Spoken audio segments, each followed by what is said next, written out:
네, 오늘의 후딱더 바로 소개해 드릴게요. 차여성의학연구소 양누리 산부인과 교수님과 함께합니다. 안녕하세요. 안녕하세요. 네, 교수님 반갑습니다. 우리나라 출산율 낮기로 이제 유명하죠. 모르는 분들 거의 없으실 텐데 이게 사실 아이를 낳고 싶어서가 아니라 못 낳는 거라는 걸 보여주는 통계 자료가 있다고요? 네. 설문조사를 보면 우리 국민이 이상적으로는 아이를 2명 이상 낳고 싶다고 답하지만 실제 통계청 합계 출산율은 1명도 안 되는 수준, 최근에는 0.7명대에 머무르고 있습니다. 이는 아이를 낳기 싫은 마음보다 경제적 부담이나 난임 같은 현실적인 벽 때문에 못 낳는 상황이 크다는 것을 시사합니다. 맞아요. 그래서 사실 한 2명 정도는 낳고 싶다라고 말하는 분들이 사실은 더 많았다. 네, 여러 가지 여건 때문에 그렇지 못하다라는 걸 보여주는 통계 자료였는데 그 통계 자료 자세하게 또 준비가 되어 있으니까 자료 한번 보면서 추가 설명 더 들어보도록 할게요. 네, 보여주시죠. 이거 좀 설명을 해주실까요, 교수님? 네네. 지금 작년에 발표된 통계청 자료인데요. 지금 점점 1970년대부터 2000년 지나서 2020년, 24년 가면서 네. 계속해서 출산율이 감소하고 있고 현재는 지금 0.75명, 24만 명 수준입니다. 네네. 자, 저 앞쪽에 그렇군요. 그래서 사실은 이제 출산율도 급격하게 줄어들고 있는데 이제 그 원인 중에 하나인 난임에 대해서 오늘 저희가 한번 이야기를 해볼 거예요. 자, 우리나라 합계 출산율이 세계 최저 수준인 이유 정확하게 어디에 있다라고 보시나요? 네, 사회적으로는 교육비와 주거 불안정이 크겠지만 의학적인 관점에서는 만호혼이 가장 큰 이유입니다. 결혼 연령이 늦어지면서 임신을 시도하는 시기 자체가 늦어지고 있습니다. 네, 실제로 통계를 좀 보면서 말씀드리면 네.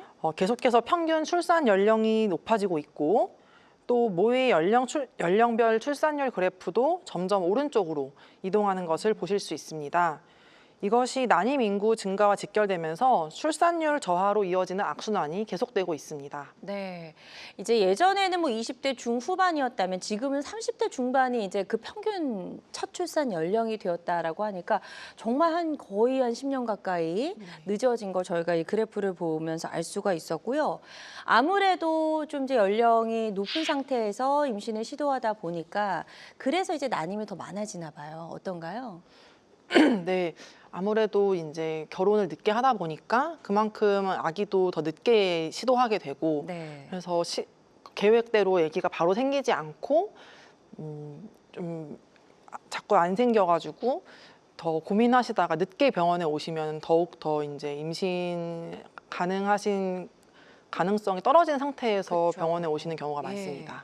실제로도 난임 시술 건수가 좀 예전에 비해서 많이 늘었다라고 느끼고 계시나요? 네, 실제로도 환자분들이 해마다 많이 늘어나고 계십니다. 그렇군요. 자, 그렇다면 이게 그냥 좀 늦어지는 건지 아니면 정말 난임인지 난임이라고 딱 명확하게 이야기하는 기준 어떻게 있을까요? 네, 말씀해 주세요. 네, 난임의 난임의 정의가 있는데요. 난임은 1년 이상 피임 없이 규칙적인 성생활에도 임신이 되지 않는 상태를 난임이라고 말을 하고요.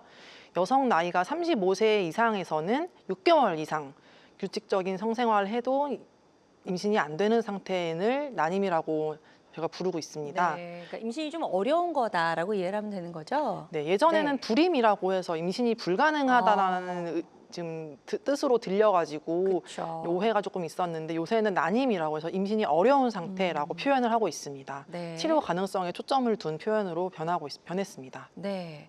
자, 그리고 이제 남녀 요인이 모두 관여한다. 이건 또 어떻게 좀 설명해 주실까요? 네, 이게 예전에는 임신이 안 된다라고 하면 여성의 몸에 임신이 안 된다, 여자가 문제가 있다 이렇게 인식이 많이 있었는데 네. 요새는 남녀 모두의 질환이라는 관점으로 많이 받아들여주고 계셔서 부부의 질환으로 보시는 게 맞겠습니다. 자, 그렇다면 이제 부부의 질환이다라는 관점에서 좀 접근을 해야 되는 난임에 대해서 저희 오늘 1시간 동안 이야기를 나눠볼 텐데요. 방송 보시면서 난임과 관련해서 여러 가지 고민, 궁금한 점 있는 분들은 얼마든지 상담 전화 주시기 바랍니다. 02-6677-0012번, 02-6677-0012번 상담 전화 활짝 열려 있으니까요. 난임과 관련된 여러 가지 고민과 궁금증 지금 바로 전화 주셔서 한번 상담을 받아보시면 좋을 것 같고요. 자, 그렇다면 이제 난임이 왜 생기는지 남성과 여성 좀 나눠서 설명을 들어볼게요. 네, 난임의 원인으로 이제 먼저 여성에 대해서 설명을 드리려고 하는데요. 화면 보시면은 네, 그 난임의 원인에 대해서 설명을 드리려면 임신의 기본적인 메커니즘에 대해서 먼저 설명을 드려야 되는데요. 이제 난자가 배란이 되고 그 다음에 정자가 난자를 만나서 수정이 되고 그 다음 수정이 된 수정란이 자궁 내막으로 가서 착상이 되는 각 단계의 문제가 임신에 영향을 미칠 수 있습니다. 난소 기능 저하나 배란 장애가 있는 경우에는 난자가 배란이 잘 안 될 수 있고 또 난관에 문제가 있는 경우에는 정자랑 수정이 잘 안 될 수 있습니다. 그리고 자궁이나 자궁 내막에 문제가 있는 경우에는 착상에 문제가 돼서 난임의 원인이 될 수 있겠습니다. 네. 자, 그럼 이제 난임의 원인을 크게 4가지로 구분을 지어주셨는데 이거 하나씩 저희가 좀 구체적으로 알아볼게요. 첫 번째, 난소 기능 저하라고 되어 있는데 난소에서 이제 난자를 배란을 하잖아요. 이 기능이 떨어지는 거다 이렇게 이해를 하면 될까요? 네, 난소 기능 저하라는 것은 나이나 질환 등으로 난소 내에 난자 수가 그리고 질도 같이 감소한 상태를 말하고요. 가장 흔한 임신 가능성이 낮아질 수 있는 원인이 되겠습니다. 네. 자궁 내막증이나 난소 절제술을 하신 병력이 있거나 조기 폐경을 겪은 엄마나 이모 같은 가족력이 있으신 분들은 난소 기능 저하의 가능성을 의심해 볼 수 있겠습니다. 이게 약간 유전적인 그러니까 조금 그런 영향도 있나 보네요. 네, 확실히 있습니다. 네. 자, 그래서 난임의 첫 번째 원인으로 저희가 난소 기능 저하 요거를 좀 살펴봤고요. 두 번째가 이제 배란 장애입니다. 요거는 또 어떻게 설명을 좀 해주실 수 있을까요? 네, 배란 장애는 말 그대로 배란이 잘 안 되는 상태를 의미하는데요. 월경이 불규칙하거나 혹은 몇 달간 월경이 없는 무배란 상태이거나 혹은 다낭성 난소증후군이 있거나 내분비적으로 이상이 있어서 호르몬 분비에 문제가 되는 경우에는 배란이 안 돼서 난임의 원인이 될 수 있겠습니다. 네. 그러니까 배란도 주기적으로 잘 되어야 되는데 요게 좀 규칙적으로 되지 않을 경우에도 난임이 될 수 있다라는 설명 들어봤고 세 번째가 이제 난관의 요인이다라고 설명해 주셨는데 난관은 좀 이제 생소하다 생각하시는 분들 계실 것 같아요. 네, 난관이 쉽게 말하면 나팔관이라고 할 수 있거든요. 나팔관에 문제가 있어도 임신이 잘 되지 않을 수 있습니다. 예를 들면 양측 난관이 폐쇄된 경우라든지 혹은 물이 차 있는 그거를 난관 수종이라고 부르는데요. 이제 난관 수종이 있는 경우라든지 혹은 양측의 난관을 절제하신 경우에는 정자랑 난자가 만날 수 있는 통로가 막힌 거기 때문에 임신이 되지 않아서 난임의 원인이 될 수 있겠습니다. 네. 자, 저희 지금 난임이 되는 여러 가지 원인들 살펴보고 있습니다. 첫 번째가 난소 기능 저하, 두 번째가 배란 장애, 그리고 세 번째 난관 요인이다라고 설명을 좀 들어봤고요. 이 외에 또 어떤 요인이 있을 수 있을까요, 교수님? 네, 다른 요인으로는 자궁이나 자궁 내막 요인이 있을 수 있는데요. 같이 하나씩 살펴보시면 먼저 근종이나 선근증이 있는 경우에 이렇게 정상적인 자궁보다 근육층이 비대해지거나 근종들이 있을 경우에는 착상이 잘 되지 않을 수 있고요. 그 다음으로는 다음 넘어가 주시고요. 다음으로는 자궁 내막의 폴립, 저희가 용종이라고 부르는데 그런 것들이 있거나 혹은 자궁 내막이 유착되어 있는 경우에도 배아가 착상이 잘 되지 않을 수 있습니다. 그리고 마지막으로는 자궁 기형이 있는 경우, 자궁 기형은 다양한 가능성들이 있는데요. 여러 가지 자궁 기형에 있는 경우에는 착상이 잘 되지 않고 임신이 어려워서 난임의 원인이 될 수가 있겠습니다. 네, 원래 저희가 알고 있는 자궁의 모양하고 좀 다르네요. 이런 경우도 있는지 처음 알았거든요. 이거 좀 설명을 해주셔야 될 것 같아요. 네, 이제 본인들도 사실은 모르고 계시다가 그렇죠. 임신이 안 돼서 병원에 와서 초음파를 보시고는 이제 자궁이 한쪽 밖에 없다 혹은 자궁이 2개가 있다 뭐 등 네. 그런 이야기를 처음 듣고 놀라시는 분들도 많이 계시고요. 그럴 것 같아요. 사실 이렇게 자궁 기형이 있다고 전부 다 난임은 아닙니다. 그래서 아기를 잘 낳고 나서도 이제 본인이 자궁 기형이 있는지 모르고 계속 계시는 분들도 간혹 계시고요. 네. 그래도 자궁 기형이 있으면 정상 자궁이신 분들보다는 임신 확률이 떨어질 수 있기 때문에 이제 그거를 잘 치료하시면 난임의 원인을 좀 해결하실 수 있겠습니다. 네.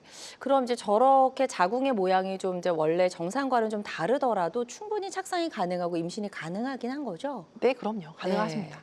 좋습니다. 자, 이렇게 해서 자궁 내막의 요인까지 저희가 좀 살펴봤습니다. 이렇게 다양한 여러 가지 원인으로 인해서 이제 난임이 될 수 있다라는 거 이제 여성 쪽의 원인 저희가 좀 살펴봤고요. 방송 보시면서 혹시 나도 좀 이런 것들이 의심이 된다라든지 최근에 이런 난임 때문에 좀 힘든 시간을 겪고 계신 분들 계시다면 전화 주셔서 저희 원장 교수님과 한번 상담을 받아보시면 좋을 것 같습니다. 02-6677-0012번, 02-6677-0012번 상담 전화 활짝 열려 있습니다. 자, 지금 전화 상담에 많은 분들이 참여해 주고 계신데요. 접수 상황 잠시 살펴보고 가도록 하겠습니다. 자, 먼저 30대 초반 여성분이 전화를 주셨고요. 주부라고 하셨어요.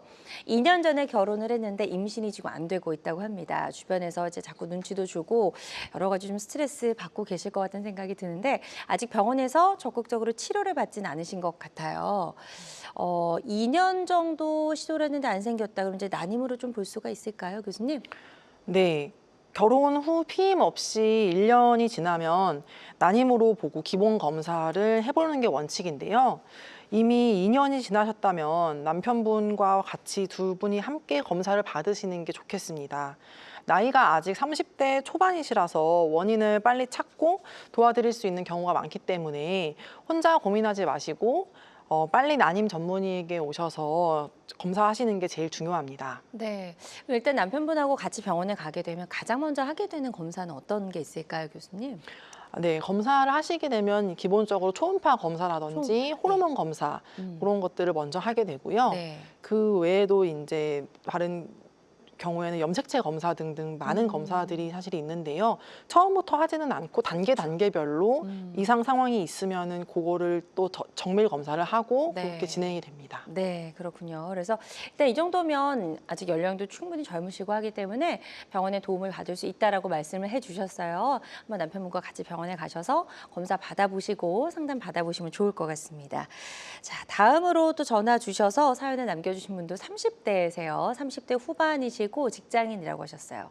임신 후에 유산을 했고 난소 나이가 40대 초반으로 난소 기능 저하를 진단받으셨다고 합니다. 어떤 치료를 해야 될지 궁금합니다라고 남겨주셨어요. 일단 임신의 경험은 있으신데 유산되셨네요.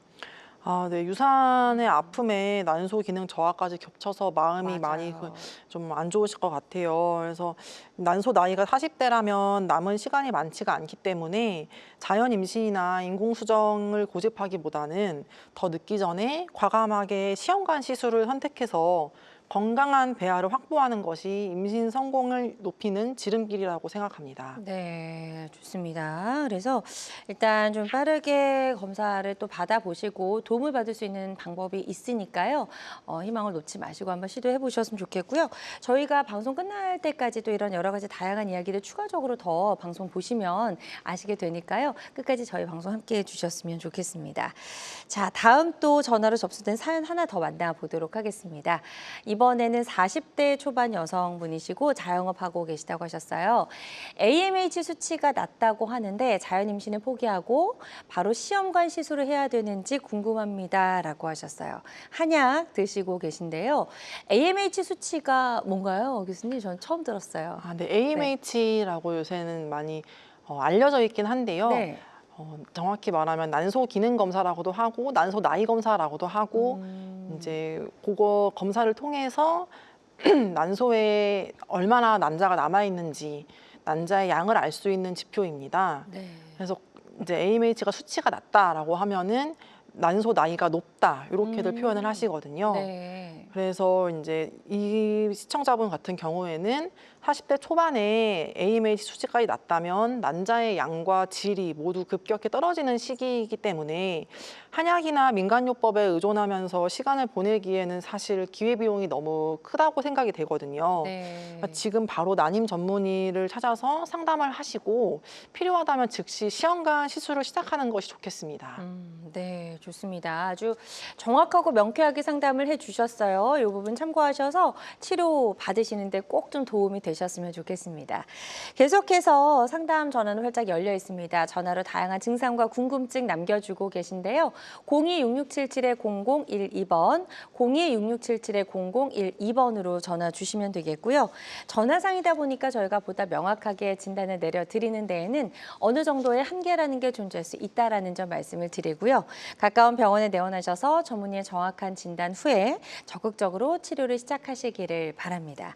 그리고 실시간 시청자 상담은 생방송 도중에만 가능하거든요. 궁금한 점 있는 분들은 지금 바로 전화 주시면 되겠습니다. 자, 이제 여성 쪽의 난임의 원인들 저희가 4가지 정도로 추려봤습니다. 이제 남성 쪽에 또 난임의 원인은 어떤 것들이 있는지 한번 또 짚어볼게요.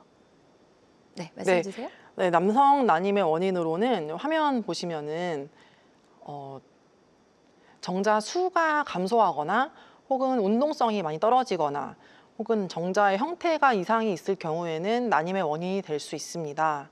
또한 정계정맥류라고 해서 고환의 혈액순환이 잘 안 되는 경우가 있는데요. 이런 정계정맥류가 있는 경우에도 남성의 난임의 원인이 될 수 있겠습니다. 네, 좋습니다. 이런 원인들 살펴주셨어요. 정자의 수와 운동성 형태가 이상하거나 정계정맥류가 있는 경우에 그런 가능성이 있을 수 있다라고 하셨는데 이게 좀 궁금한 게 남성 쪽의 난임의 원인이 더 비중이 좀 많은지 여성 쪽이 더 많은지도 좀 궁금해요.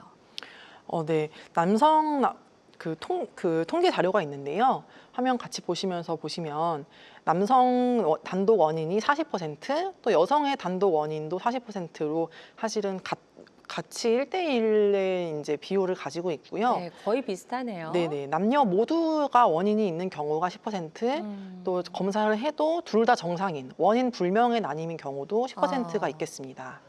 이게 뭐 원인을 찾으면 정말 다행이잖아요. 네. 그 원인을 치료하고 또 여러 가지 시도해 볼 수 있는 방법이 있는데 또 뭐 어떤 원인도 찾지 못한 경우도 10%가 있다고 하니까 이런 분들은 정말 너무 힘든 시간을 보내실 것 같다는 생각이 들고요. 이게 난임이 될 것 같은 어떤 그런 특정 뭐 전조 증상 같은 것도 있을까요? 네. 난임을 의심해 볼 수 있는 전조 증상 같은 것들이 있는데요.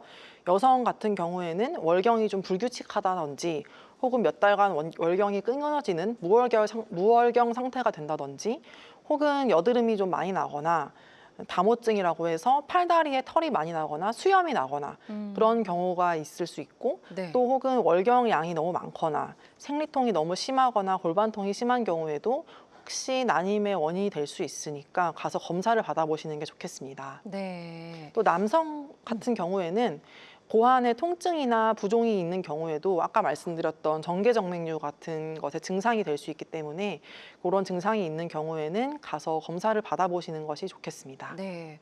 아니, 여드름이나 다모증이 또 이렇게 난임과 연관이 된다고는 정말 생각을 못 했거든요. 어떤 그 구조, 어떤 원인 때문에 이게 다 연관이 있는 건지 좀 설명을 부탁드릴게요. 네, 이게 호르몬적인 연관이 있는데요. 네네. 이제 다낭성 난소증후군이라는 질병이 남성 호르몬이 조금 과다한 경우가 많이 있습니다. 남성 호르몬이 과다한 경우에는 이렇게 여드름이 나거나 다모증 증상이 있을 수 있어서 그런 증상이 있으면서 혹시 생리가 불규칙한 경우도 같이 흔하게 동반이 되는데요. 네. 그런 경우에는 같이 산부인과에 오셔서 상담 받아보시는 것이 좋겠습니다. 그렇군요. 이게 이제 호르몬의 또 과다로 인해서 생기는 여러 가지 증상들이기 때문에 호르몬에 문제가 있으면 또 이게 난임하고도 연결이 될 수 있다라는 점 저희가 좀 상담을 받아보고 설명 설명을 좀 들어봤습니다. 자, 난임의 여러 가지 원인들 살펴보고 있고요. 이제 잠시 후에는 저희가 구체적인 치료법도 좀 알아보도록 하겠습니다. 난임과 관련해서 여러 가지 고민, 궁금한 점 있는 분들은요. 방송 보시면서 지금 바로 전화 주셔서 저희 양누리 원장님과 양누리 교수님과 상담을 받아보시면 도움이 될 수 있을 것 같고요. 02-6677-0012번, 02-6677-0012번으로 전화 주시면 저희가 상담을 도와드리도록 하겠습니다. 자, 여러분은 지금 우리 가족 건강 지킴이 굿닥터와 함께하는 건강 매거진 시청하고 계십니다. 알쏭달쏭 건강상식 고민하지 마세요. 건강 매거진 굿닥터가 1대1로 상담해드립니다. 02-6677-0012번으로 문의하시면 되는데요. 생방송이 진행되는 동안에만 굿닥터와 상담을 도와드리니까요. 02-6677-0012번으로 지금 바로 전화주세요. 유튜브에서 실시간 방송 시청과 다시 보기 시청이 가능합니다. 유튜브에서 건강의 환경을 검색하시면 되는데요. 알짜 건강정보 본방송도, 아쉽게 놓친 다시 보기 방송도 이제 유튜브에서 즐겨보세요. 유튜브 검색창 건강엔 환경입니다.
다양한 의료 정보와 함께 방송이 진행되는 동안 건강 상담도 가능한 시간입니다. 건강 매거진은 유튜브에서 다시 보기 가능하고요.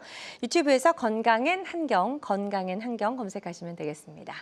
자, 오늘 저희 이야기 나눠보고 있는 주제가요, 난임입니다. 난임과 관련해서 여러 가지 고민, 궁금한 점 있는 분들 많이 계시리라 생각이 되는데요. 그런 분들은 지금 바로 전화 주시면 저희가 상담을 도와드리도록 하겠습니다. 02-6677-0012번, 02-6677-0012번 상담 전화 활짝 열려 있으니까요. 이쪽으로 전화 주셔서 상담 받아보시면 도움이 될 수 있을 것 같습니다. 자, 그럼 지금부터는요, 난임과 관련해서 여러 가지 이야기들 나눠보기 전에 저희가 전화 주셔서 사연을 남겨주신 분들이 계셔서 문자 상담으로 좀 이어가 보도록 하겠습니다.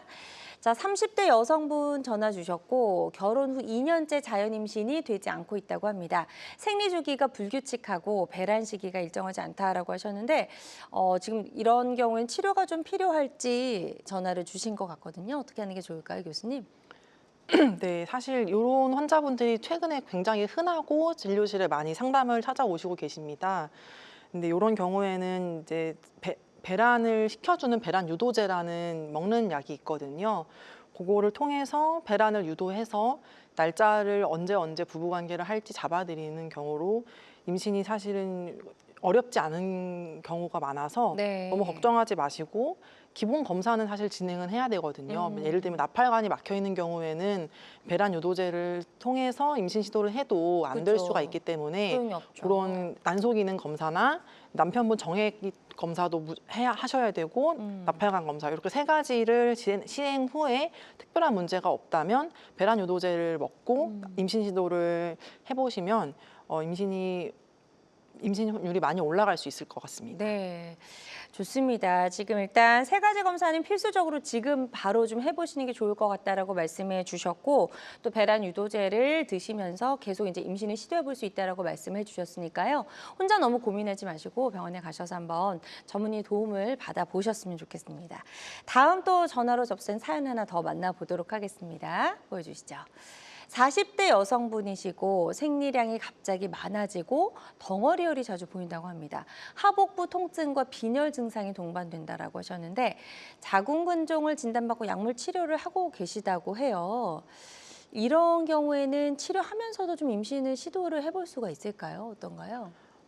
이런 경우에는 사실은 40대라는 것부터가 임신이 사실은 근종이 없어도 쉽게 임신이 되지는 사실은 않습니다. 네. 그래서 이런 분들이라면은 먼저 시험관을 하시는 게 사실은 가장 임신 확률을 올리는 데 도움이 되고요. 네. 시험관 아기를 통해서 배아를 만들어서 냉동을 해놓은 다음에 근종 치료 혹은 수술적 치료 같은 것을 통해서 자궁의 문제를 해결한 후에 냉동해 놨던 배아를 해동해서 자궁에 이식하면 임신 확률을 많이 올릴 수 있습니다. 실제로 그렇게 해서 임신을 하신 분들도 많이 계시고요. 네, 그렇군요. 그래서 지금 이 상황을 잘 치료하면서 충분히 임신도 시도해 볼 수 있는 방법 알려주셨으니까요. 이 부분 참고하셔서 치료 계획 잘 세워보셨으면 좋겠습니다. 자, 계속해서 건강 상담 전화는 활짝 열려 있습니다. 02-6677-0012번, 02-6677-0012번으로 전화 주시면 저희가 상담을 도와드리도록 하겠습니다. 자, 그럼 지금부터는 이제 본격적으로 난임의 치료에 대한 이야기 나눠보도록 할 텐데요. 사실 예전에 이제 이런 난임 치료가 굉장히 좀 뭐 가격도 비싸다 뭐 이런 이야기도 많이 들었었고 비용이 많이 든다라고들 알고 계신데 최근에는 국가 차원에서 지원해주는 부분도 있나 봐요. 네, 나라에서 많이 지원해주고 있고요. 건강보험으로 지원해주는 것도 있고 또 각 보건소에서 바우처 형식으로 지원금을 주는 경우도 많이 있습니다. 그래서 가장 크게 두 가지 난임 시술을 지원해주고 있는데요. 보조생식술 두 가지가 이제 인공수정 또는 체외수정, 이 두 가지 시험관 아기라고 저희가 흔하게 부르는 걸 체외수정이라고 하는데요. 이 두 가지에 대해서 나라에서 둘 다 지원해주고 있습니다. 네. 자, 그럼 이제 인공수정에 대한 이야기부터 조금씩 구체적으로 나눠보도록 하겠습니다. 인공적으로 수정을 시켜주는 거다. 이렇게 좀 이해를 하면 되는 거죠? 네네. 네. 인공수정은 이제 배란기에 맞춰서 정액을 자궁에 넣어서 임신을 유도하는 방법인데요. 한쪽 나팔관이라도 정상적으로 기능을 해야 가능한 방법이고요. 배란기에 성관계를 해도 임신에 실패한 경우 또는 정자 이상이 심하지 않은 경우 그리고 원인 불명인 난임인 경우에 등에서 1차 치료의 방법으로 사용해 볼 수 있겠습니다. 네. 자, 인공수정 시술 과정도 좀 설명을 해주세요. 네, 인공수정 시술 과정은 먼저 과배란 유도를 하는데 이제 먹는 약으로 하는 경우도 있고 주사를 저용량으로 동반해서 사용하는 경우도 있습니다. 그래서 과배란 유도 약물을 한 일주일에서 10일 정도 사용을 한 뒤에 정자를 채취를 하고요. 채취한 정자를 자궁에 넣어주는 인공수정 시술로 진행이 되게 됩니다. 네.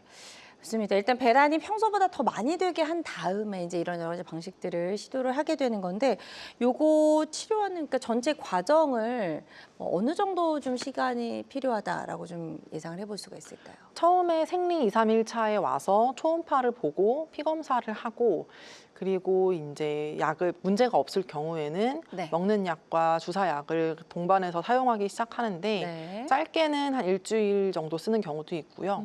길게는 뭐 2주 가까이 쓰는 경우도 있긴 한데 보통은 10일 내외 정도로 약을 사용하시게 되고 네. 인공수정을 할 때는 주사 용량을 시험관 아기보다 훨씬 적은 저용량을 또 이틀에 한 번 사용하는 경우가 사실 제일 흔하기 때문에 주사 부작용이나 그런 것들도 확실히 더 시험관 아기보다는 적습니다. 네. 좋습니다. 그래서 인공수정 방법. 그러니까 많은 분들이 인공수정하고 이 시험관하고 좀 헷갈리시는 것 같은데 오늘 이 기회를 통해서 좀 명확하게 알게 되셨으면 좋겠고요. 인공수정 알아봤고 이제 체외수정 시험관 하기에 대해서 좀 설명을 들어볼게요. 네. 체외수정은 이제 여성 난소에서 성숙한 난자를 채취하고 또 남성 정액에서 정자를 분리해서 이제 채취한 다음에 체외에서 수정시키는 방법인데요. 수정시킨 다음 수정란을 저희가 인큐베이터에 넣고 배아를 3일 또는 5일 동안 배양을 시킨 후에 자궁 내막에 이식하는 방법입니다. 이제 인공수정을 반복적으로 실패한 경우나 양측 나팔관이 막혔거나 없는 경우, 그리고 난소 기능이 많이 저하되어 있는 경우, 또는 정자 수가 많이 적거나 활동성이 좀 심하게 떨어지는 경우 또는 정자 모양이 형태 이상이 심한 경우에 고려해 볼 수 있는 방법이 되겠습니다. 스스로 이제 수정이 좀 어렵기 때문에 밖에서 체외, 이제 몸 밖에서 수정을 시켜줘서 수정란을 이제 안에다가 이식을 시켜주는 방법인데요. 그 과정, 시술 과정도 한번 다시 좀 따라가 볼게요. 네네. 체외 수정 시술 과정도 한번 설명을 해드릴 텐데요. 처음에 과배란 유도하는 것은 아까 말씀드린 인공수정과 크게 다르지는 않은데 약을 인공수정에서는 주사약을 한 가지만 썼다면 시험관 하는 경우에는 두 가지를 쓴다든지 약 용량을 많이 올린다든지 매일매일 주사한다든지 하는 방법으로 과배란 유도를 더 많이 유도하게 되고요.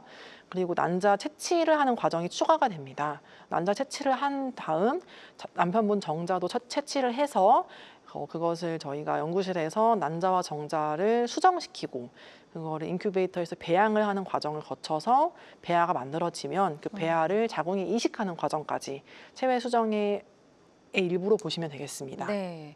그래서 일단 수정하는 방법에 따라서 인공 수정이냐 아니면은 시험관악이냐 이렇게 좀 나눠진다라고 보면 될 것 같은데요. 난임 치료에 대해서 저희가 좀 알아보고 있습니다. 이 치료 방법을 좀 헷갈리신 분들이 많을 것 같아서 두 개를 좀 비교해서 설명을 좀 들어볼게요. 네. 인공 수정과 체외 수정. 네, 말씀하신 것처럼 인공 수정과 체외 수정은 이름에서부터 다르듯이 수정 방법에 따른 차이고요.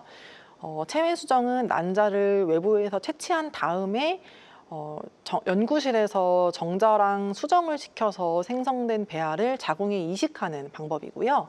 인공 수정은 난자를 채취하지 않고 난자가 내 몸속에서 난소에서 배란이 되면 그거를 정자를 자궁 안에 직접 넣어서 자연적으로 배란된 난자와 수정이 이루어지도록 유도하는 방법입니다. 네. 그러니까 뭐 성공률을 꼭 비교할 수는 없을 것 같지만 최근에 조금 더 많이 사용하고 있는 방법이랄까요? 이런 게 좀 있을까요?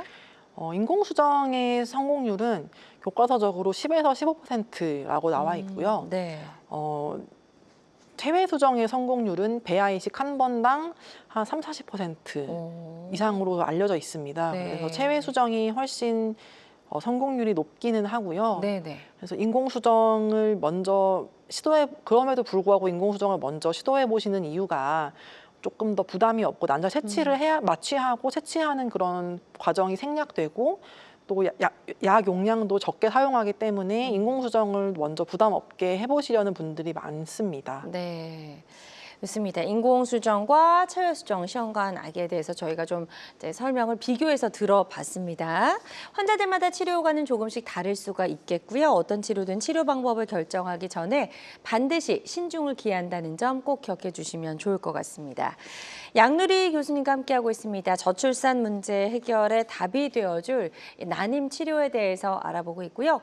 방송 보시면서 난임 치료와 관련된 여러 가지 고민, 궁금한 점 있는 분들은 상담 전화 주시기 바랍니다.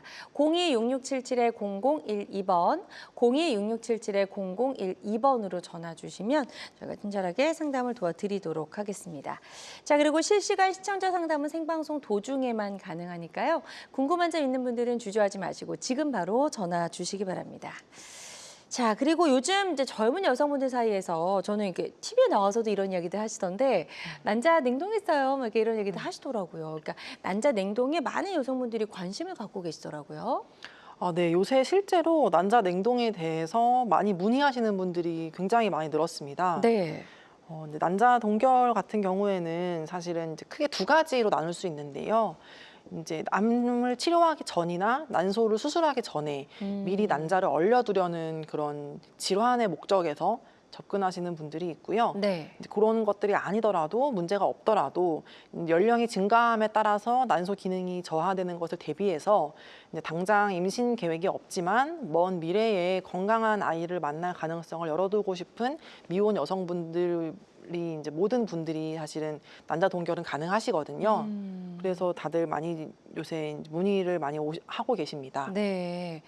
이게 이제 아무래도 만혼이라고 아까 설명해 주셨는데 결혼하는 시기가 좀 이제 많이 늦어지고 하다 보니까 내가 조금이라도 건강할 때 건강한 난자를 좀 동결하는 게 어떻겠냐. 그래서 이런 측면에서 좀 접근하신 분들도 꽤 많으신 것 같다는 생각이 드는데, 자, 이 난자 동결의 자세한 과정도 좀 설명을 들어보도록 하겠습니다. 네, 난자 동결 과정에 대해서 설명드리겠습니다. 먼저 생리 2, 3일째 오셔서 호르몬 검사나 초음파 검사 같은 기본 사전 검사를 시행하게 되고요. 이때는 이제 나팔관 검사는 생략을 하게 됩니다. 그리고 약 10일에서 14일 정도 자가 과배란 유도 주사를 사용해서 난포를 키우게 되고요. 이제 중간중간 일주일에 2~3번 정도 오셔서 난포가 잘 크고 있나, 난포 성장을 모니터링하는 그런 내원이 필요합니다. 오셔서 네. 초음파를 보고 난포가 잘 크고 있나 본 다음에 난포가 잘 크고 있을 다 큰 경우에는 난자 채취를 시행하게 되는데요.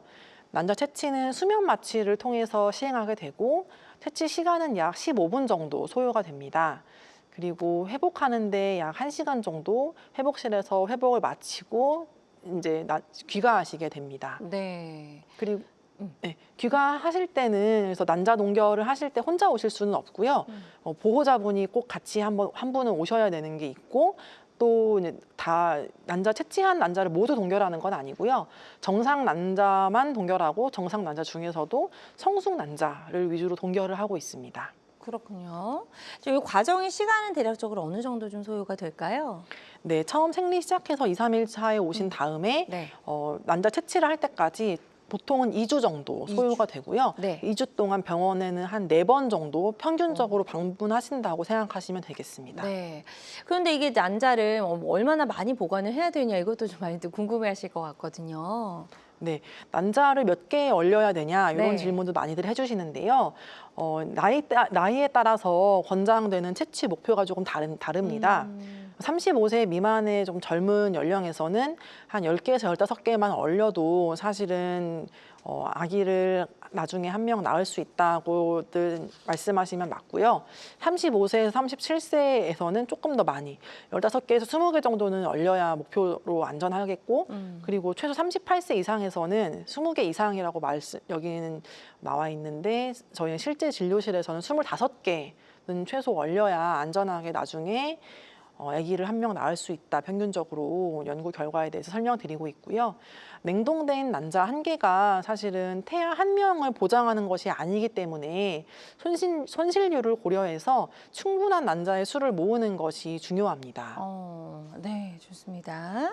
자, 난자 동결에 대해서 저희가 좀 설명을 들어봤습니다. 환자들마다 치료 효과는 다를 수 있겠고요. 어떤 치료든 치료 방법을 결정하기 전에 반드시 신중을 기해야 한다는 점 꼭 기억해 주시기 바랍니다. 자, 양누리 교수님과 함께하고 있습니다. 저출산 문제 해결에 답이 되어줄 난임 치료, 어떤 것들이 있는지 알아보고 있고요. 방송 보시면서 난임과 관련된 여러 가지 고민, 궁금한 점 있는 분들은 상담 전화 주시기 바랍니다. 02-6677-0012번, 02-6677-0012번 상담 전화 활짝 열려 있습니다. 자, 그리고 전화상이다 보니까 보다 명확하게 진단을 내려드리는 데에는 어느 정도 한계가 존재할 수 있다라는 점 말씀을 드리고요. 가까운 병원에 내원하셔서 전문의의 정확한 진단 후에 적극적으로 치료를 받아보시기를 바랍니다. 자, 그러면 저희 전화를 주셔서 사연을 남겨주신 분들이 또 몇 분 계셔서요. 전화 연결 대신에 문자 상담으로 이어가 보도록 하겠습니다. 30대 여성분이시고 생리 주기와 배라는 정상이라는 말을 들었지만 1년 넘게 임신이 되지 않는다고 합니다. 스트레스 때문일 수 있는지 또 생활 습관이 영향을 주는지도 궁금합니다. 라고 하셨어요. 아직 치료를 안 받으셨는데 그렇죠. 1년 넘게 지금 임신이 안 되고 있다라고 하십니다. 어떻게 하는 게 좋을까요? 네, 요새 생활 습관이나 스트레스 때문에 혹은 또 수면이 잘 안 돼서 그런 것 때문에 사실 난임이신 분들이 많이 늘었습니다. 그래서 나이가 젊더라도 생리가 규칙적이더라도 그런 것 때문에 임신이 안 되는 경우가 많은데요.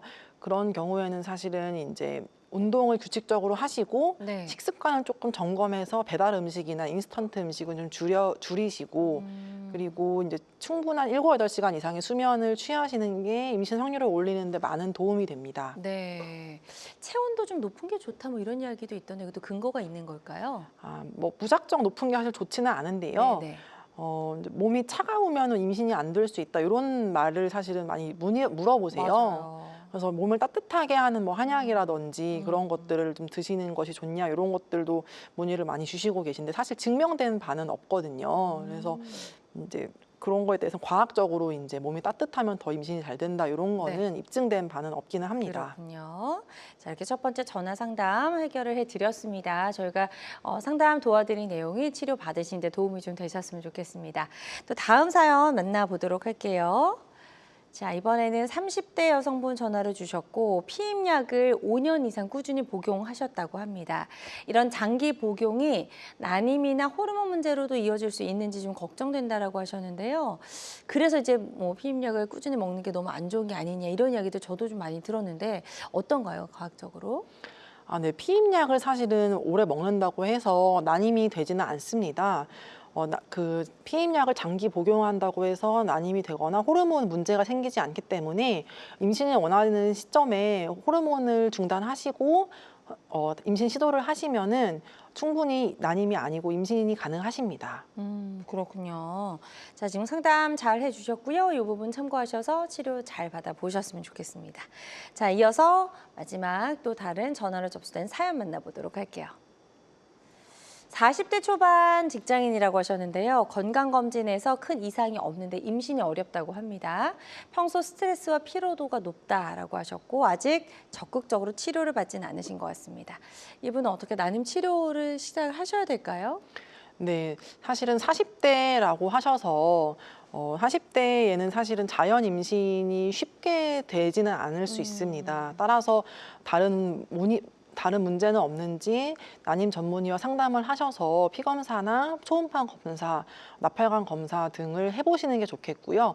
일반 건강검진에서는 그런 난임 검사까지 같이 진행이 되지 않기 때문에 일반 건강검진에서 큰 이상이 없다고 하더라도 산부인과에 오셔서 전문적으로 검사를 받아보시는 게 좋겠고 필요하다면 적극적인 시술을 통해서 빠른 임신을 준비하시는 것을 권장드립니다. 네, 좋습니다. 자, 여러 가지 상담 잘 도와드렸습니다. 이 부분 참고하셔서 난임 치료 잘 받아보셨으면 좋겠네요. 자, 계속해서 건강 상담 전화 활짝 열려 있고요. 02-6677-0012번으로 전화 주시면 되겠습니다. 여러분은 지금 굿닥터 양유리 교수님과 함께하는 건강 매거진 시청하고 계십니다.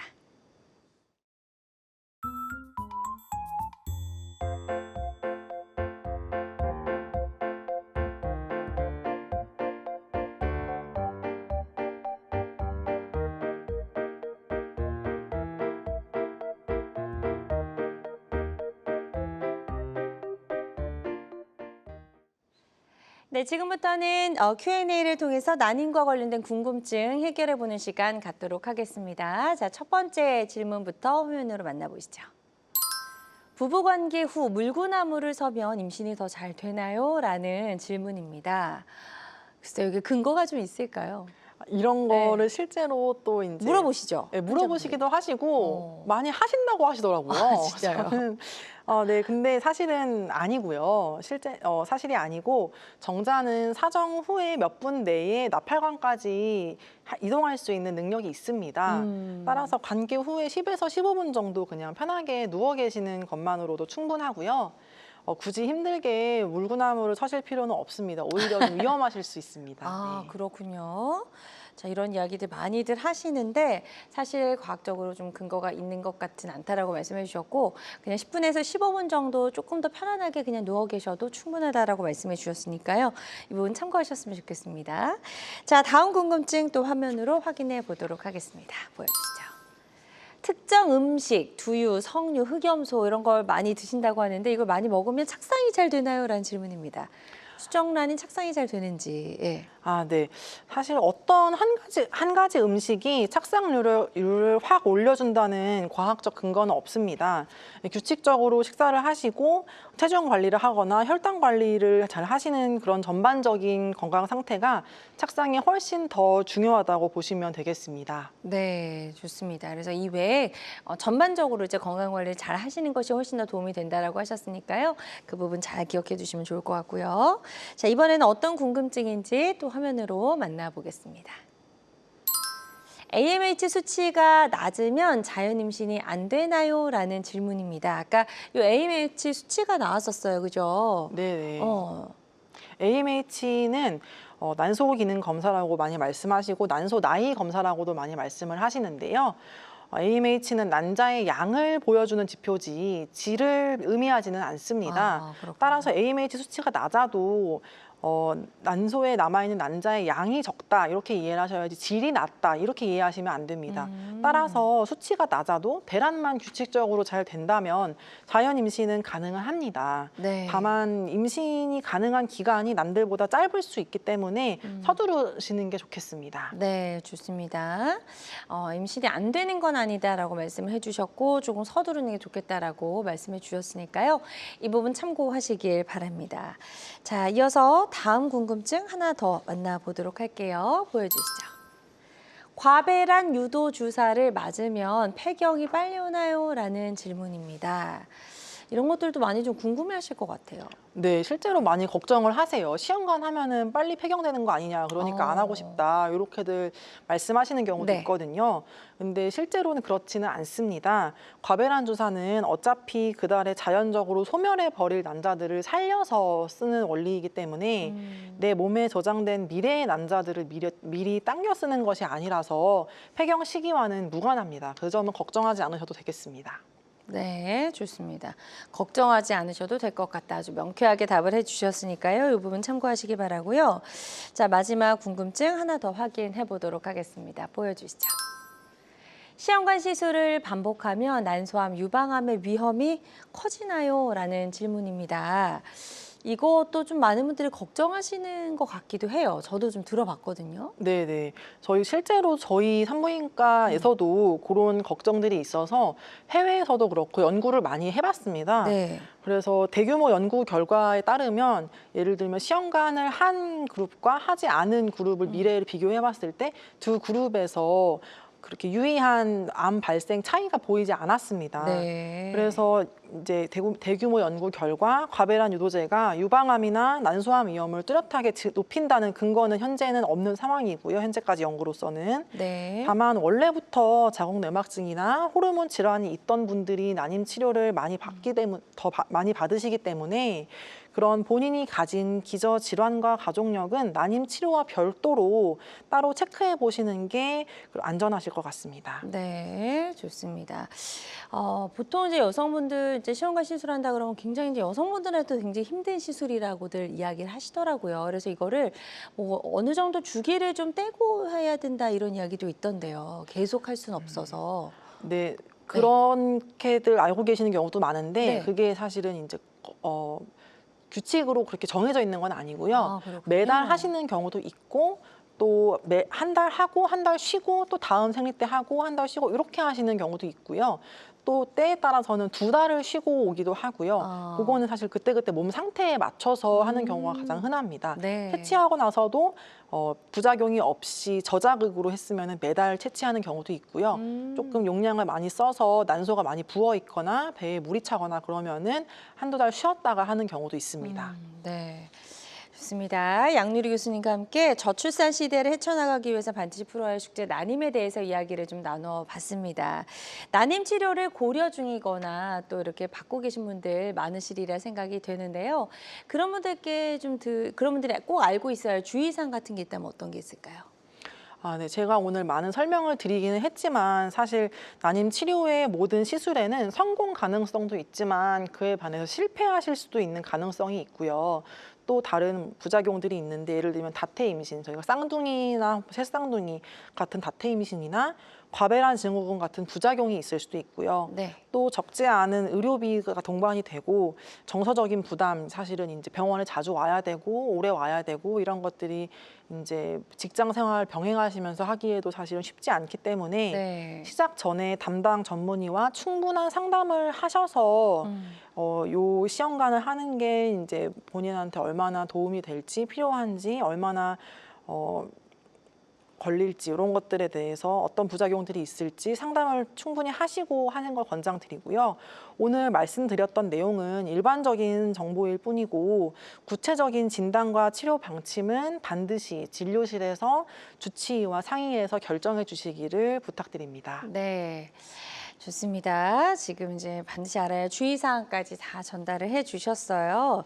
자, 오늘 난임과 관련해서 여러 가지 치료법, 다양한 방법들 알아봤는데요. 모든 치료법에는 부작용이 따를 수 있고 개인마다 치료 효과가 다르다는 점, 그리고 전문의의 상담을 통해서 적절한 치료를 받는 것이 가장 좋은 선택이라는 점 꼭 기억해 주시길 바랍니다. 지금까지 양유리 교수님과 함께했습니다. 교수님 오늘 말씀 고맙습니다. 네, 감사합니다. 건강 장수를 위한 최고의 선택 건강 매거진 위드 굿닥터 실시간 시청자 상담은 생방송 도중에만 가능합니다. 이 점 꼭 기억해 두시고요. 오늘 방송을 못 봐서 아쉽다 하신 분들은 유튜브에서 건강엔 한경 검색하시길 바랍니다. 남은 주말도 건강하고 행복하게 보내세요. 고맙습니다.